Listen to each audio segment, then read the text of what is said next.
actually. This will be a 43-yard field goal attempt. Matt Lynch, snap, put down. Becker's kick is up. It's on its way, and it's good!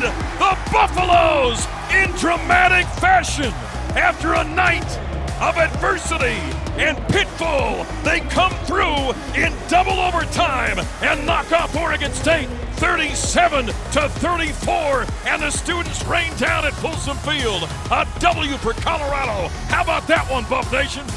In double overtime, there's the 43-yard kick by freshman kicker Cole Becker as the Buffaloes knock off the Beavers of Oregon State 37-34. Hi, everybody. Welcome to the Buffalo Stampede. A little lighter field around here. Voice of the Buffs, Mark Johnson, Coach Gary Barnett. You've been there for those games. That's got to be a huge weight off this football team. Well, it is a huge weight off this football team. It's a huge weight off all those coaches. That's who I really feel for and know how much they appreciate it. To have your team go through the adversity and situations that this team went through tonight, and to recover from almost every one, and to win it the way it happened, it's just poetic that it happened this way. And so I know the coaches are proud, the players are proud of each other. All of a sudden, all this work seems to make sense. All of a sudden, the things that you talk about in certain situations, your goal line offense, your goal line defense, they all make total sense now as to how it all works together. And this team played really hard and well together. We talked about the challenge of somebody stepping up on defense. Yeah. And you know, Quinn Perry stepped up and had a great game. Robert Barnes came in and made a big play. Jack Lamb, linebacker, made a big play. Mustafa Johnson.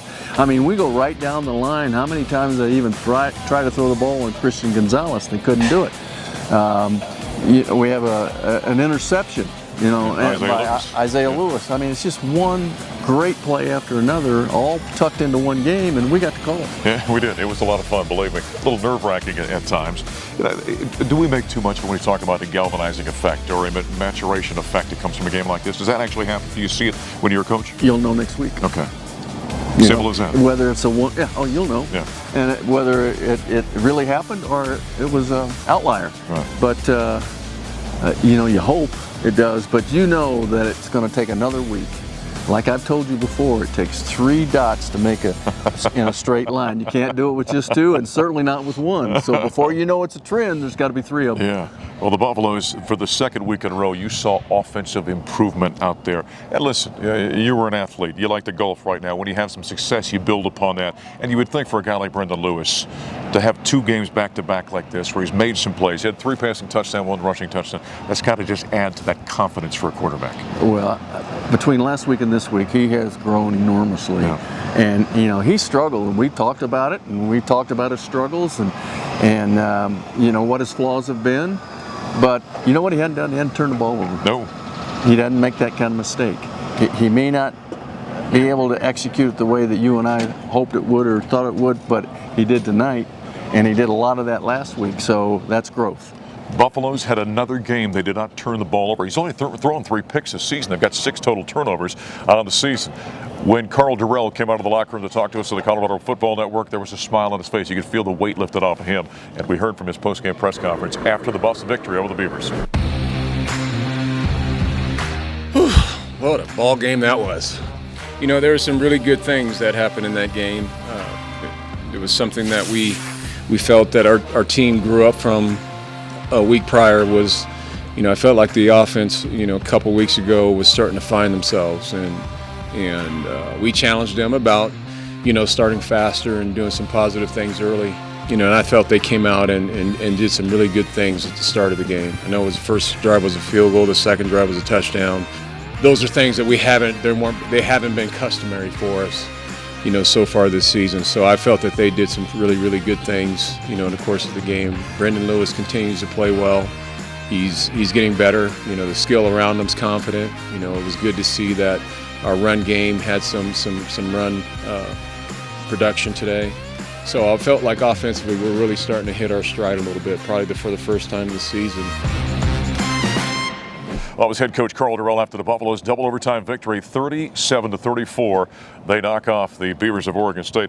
You know, that game went to overtime because of a 60-yard kick. You got to give credit to the kicker for the Beavers. That was one heck of a kick. Tied a Folsom Field record, by the way, for longest field goal ever. It was a heck of a kick, but let me tell you, that was a great call. by Brian Lindgren, their offensive coordinator. Former Buff assistant. Former Buff assistant, to get that ball where it did. You know, I thought that they were just going to run it out. You know, I didn't think that they had enough time to do anything but a Hail Mary, but they put 1 more second on the clock, and that gave him the 1 second that he needed to get a field goal team on the field and kick the long field goal. So that's what, both teams played so admirably and with so much character tonight. Great to see Cole Becker getting that opportunity. Kicked a 52-yarder earlier, missed one, and then get a 40, not a chip shot, that's a 43-yard field goal. That's a nice long Another field. guy overcoming something. That's right. You know, so. This defense, bent at times, really didn't break tonight. I mean, without Nate Lamb, you wonder, they don't have their best player out there, kind of their quarterback on that side, the guy that always makes the plays. You mentioned Quinn Perry earlier, Marvin Ham, Jack Lamb, on and on down the line. Guys are stepping up and making some great plays out there and getting stops when they needed to. They played a really good game against a really, offensively, it's a very good football highest team. ranked offense in the conference. So they did a great job. And Chris Wilson's got to be really proud. Yeah, I would think so. The atmosphere here tonight, we haven't seen that here for a while. No, we haven't. But it was a perfect night, and the students were awesome. And it was so funny during the overtime when they moved all the way down here. It was cool to watch. Next week, the Buffs have got to go on the road against a UCLA team that's a little Jekyll and Hyde. At times they look very, very good. At other times you're not so sure about them. Hey, this whole Pac-12 is that way. Yeah. I mean, there's a lot of Jekylls and Hydes out here, and that game's going to be one of those. But if we've grown, if this is an outlier, it's going to be a heck of a game. Yeah, it has to make this week easier in practice, right? I mean, you've been there when you get a win like this, and that message is probably a little bit more accepted. You know what it's easier to do? Make them work. Is that right? Mm-hmm. They'll work harder. They'll do whatever you say this week, and so you get a chance to get more out of them this week than you ever have. The Buffaloes next week will be on the road against the UCLA Bruins. That's a 7 o'clock Mountain Time game. Coach Bobby Pesavento and I are going to have the broadcast beginning at 5 on the Colorado Football Network. After we take a quick time out here at the Buffalo Stampede, our silent reporter Andy Lindahl is going to join us next.